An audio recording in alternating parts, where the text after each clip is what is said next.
Di satu saat, Quraisy itu memerangi Babilonia. Waktu itu Nabukadnezar sudah meninggal dunia. Quraisy itu memerangi Babilonia, memerangi Irak, dan ingin menguasai Babilonia itu, teman-teman. Dan seperti biasa, Yahudi mengkhianati Babilonia. Yahudi pergi diam-diam ke Raja Quraisy itu, dan mereka menawarkan bantuannya ke Raja Quraisy itu. Mereka menawarkan bantuannya supaya Raja Quraisy itu bisa mengalahkan Babilonia, teman-teman. Jadi teman-teman, ujung-ujungnya Raja Quraisy itu, pemimpin negeri Persia, dia berhasil mengalahkan keturunan Nabukadnezar, berhasil menguasai Babilonia. Makanya waktu itu Raja Quraisy mau membalas kebaikan orang Yahudi. Maka dia mengirim beberapa dari mereka ke Baitul Maqdis, dan beberapa dari mereka dibawa untuk tinggal bersama dia di negeri Persia. Dan ini awal mulanya Yahudi muncul di negeri Persia. Sebelumnya tidak ada Yahudi di negeri Persia, teman-teman. Dan orang-orang Yahudi yang memilih untuk tinggal di negeri Persia itu, mereka didekatkan dengan penguasa. Jadi mereka ibarat orang dekat, mereka ibarat orang dalam. Mereka sangat pengaruh dalam pemerintahan negeri Persia waktu itu.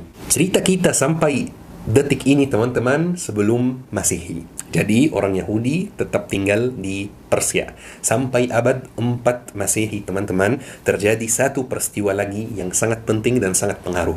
Yaitu ada beberapa suku dari negeri Kukaz. Kukaz itu yang sekarang apa? Kaukasus ya. Kukaz, negeri Kukaz. Ada beberapa suku dari negeri Kukaz itu memeluk agama Yahudi. Dan mereka itu, suku-suku tersebut yang sekarang ciri-ciri fisiknya itu mirip bule, teman-teman ya. Warna rambutnya, warna matanya misalnya, ciri fisiknya itu mirip bule. Dan suku-suku tersebut memang salah satu cirinya mereka suka pindah-pindah. Dan mereka pindah ke Eropa, teman-teman. Dan ini awal mula munculnya orang Yahudi di Eropa. Orang Yahudi di Eropa ya syabab itu banyak sekali sekarang. Jadi orang Yahudi di Eropa itu jumlahnya lebih banyak dari orang Yahudi di Israel sendiri, di penjajahan Israel. Coba bayangkan, orang Yahudi sejak waktu itu sampai hari ini banyak yang tetap di Eropa, tidak pergi. Kondisinya tetap seperti itu, teman-teman, sampai Rasulullah Shallallahu Alaihi Wasallam diutus, sampai Rasulullah Shallallahu Alaihi Wasallam meninggal dunia, kemudian Abu Bakar As-Siddiq memimpin, kemudian Umar bin Khattab memimpin, kemudian Utsman bin Affan memimpin dan dibunuh, dan Ali bin Abi Thalib memimpin.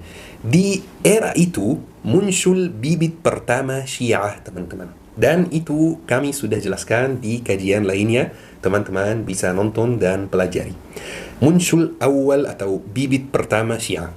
Dan salah satu aktivis pertama Syiah waktu itu, atau pendiri pertama Syiah, dia bukan pendiri pertama sebenarnya, tetapi salah satu orang yang sangat penting dalam ajaran Syiah, namanya Abdullah bin Saba. Abdullah bin Saba itu mantan Yahudi, teman-teman. Dia itu aslinya orang Yahudi yang memeluk agama Islam. Sampai abad ketiga Hijriyah, teman-teman, terbentuk sebuah kerajaan Islam bermazhab Syiah 12 di negeri Persia.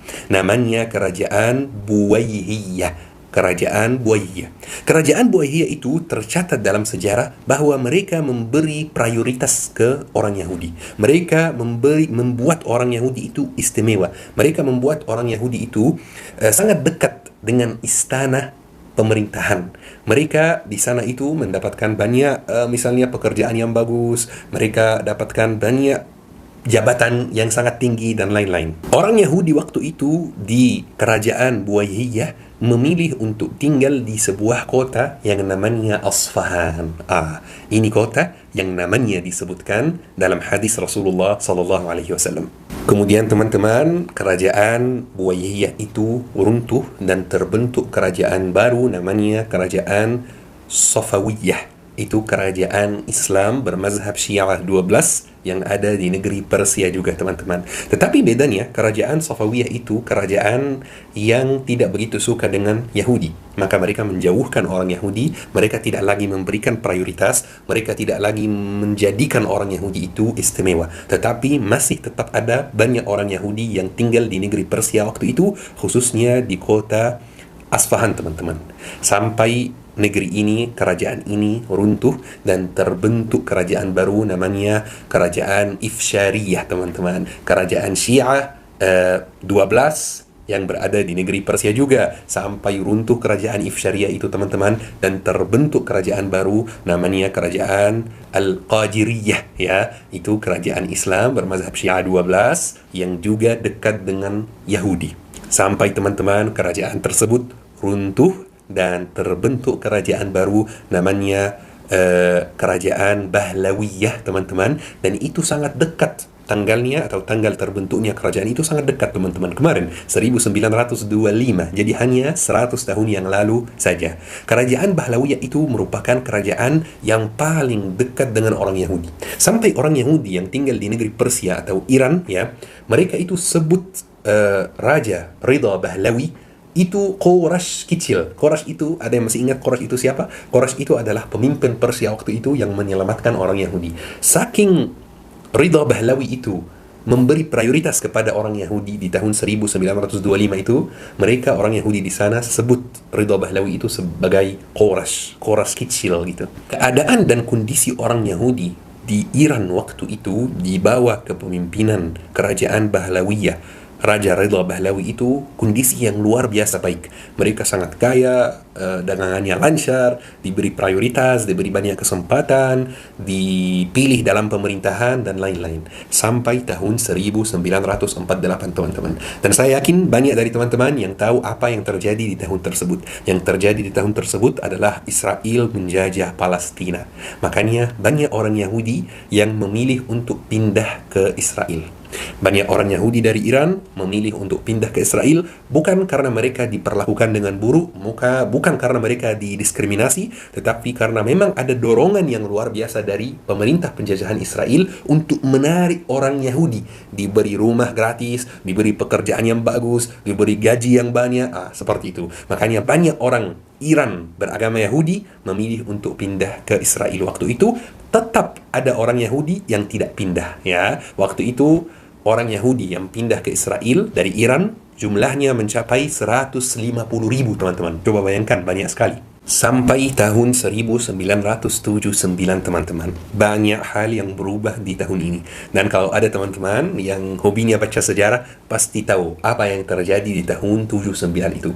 Yang terjadi di tahun 79 itu, kerajaan Bahlawiyah runtuh dan terbentuk sebuah republik baru namanya Republik Islam Iran. Khomeini datang dari Perancis karena memang dia mungkin diasingkan ke Perancis atau istilahnya mengasingkan diri sendiri, memilih untuk pergi ke Perancis, datang lagi ke Iran, membentuk republik baru itu, Republik Islam bermazhab Syiah 12.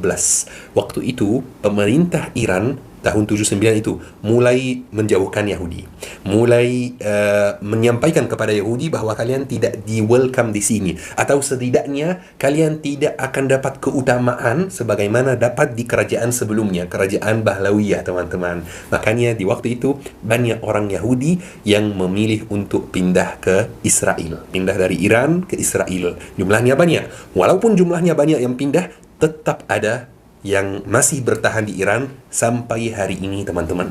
Sekarang teman-teman, sesuai data tahun 2021, jumlah orang Yahudi di Iran itu mencapai sekitar 10.000 orang.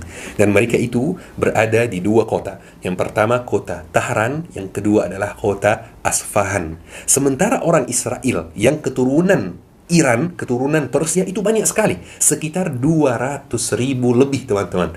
Bahkan mantan presiden Israel itu keturunan Yahudi, keturunan Iran teman-teman. Bahkan mantan menteri pertahanan Israel itu keturunan Iran teman-teman. Dan informasi berikut akan mengejutkan banyak dari teman-teman. Kira-kira di Timur Tengah, mana tempat yang paling banyak mempunyai orang Yahudi? Ya tentu saja Palestina, karena memang orang Yahudi menjajah Palestina. Tapi mana tempat nomor 2? Kira-kira mana? Mesir, Yaman, atau mana kira-kira? Tempat nomor 2 itu adalah Iran teman-teman. Orang Yahudi itu masih ada di Iran sampai hari ini. Jumlahnya sekitar 10.000 seperti yang kita sampaikan. Mereka punya 76 tempat ibadah. Mereka punya 5 sekolah agama. Dan mereka punya 1 tempat duduk di DPR Iran. Sampai hari ini ada 1 tempat duduk yang tersimpan buat orang Yahudi. Jadi di DPR Iran itu sistemnya berbeda. Mungkin berbeda dengan DPR yang lainnya. Jadi di DPR Iran itu ada 1 seat, 1 tempat duduk khusus orang Yahudi. 1 seat, 1 tempat duduk khusus orang Bahai. 1 seat, 1 tempat duduk khusus orang misalnya minoritas yang lain. Pokoknya teman-teman, mereka masih berada di Iran sampai hari ini. Sebagaimana yang kita lihat teman-teman, hubungan antara Iran dan Yahudi itu hubungan yang kompleks teman-teman. Mungkin ada banyak dari teman-teman yang bakal bertanya, kira-kira kenapa di hadis Rasulullah, di hadis sahih Rasulullah ada tertulis bahwa 70.000 orang Yahudi dari Asfahan akan support Dajjal. Sementara hari ini jumlah orang Yahudi di Iran itu, di kota Asfahan itu tidak sampai 10.000 dan jumlahnya sebenarnya berkurang sekarang. Kenapa jumlahnya di hadis Rasulullah 70.000? Di mana kira-kira mereka itu? Mari kita bahas bersama. Tentu saja teman-teman, itu sudah pasti. Dajjal itu akan keluar setelah Palestina merdeka. Tidak harus langsung. Mungkin 100 tahun setelah Palestina merdeka. Mungkin 200 tahun setelah Palestina merdeka. Tidak langsung. Tetapi maksud saya, Dajjal itu akan keluar ketika Palestina sudah dalam keadaan merdeka. Itu sudah pasti, teman-teman. Itu sudah pasti sesuai tanda-tanda akhir zaman. Dan kita sudah jelaskan topik ini sebelumnya, teman-teman.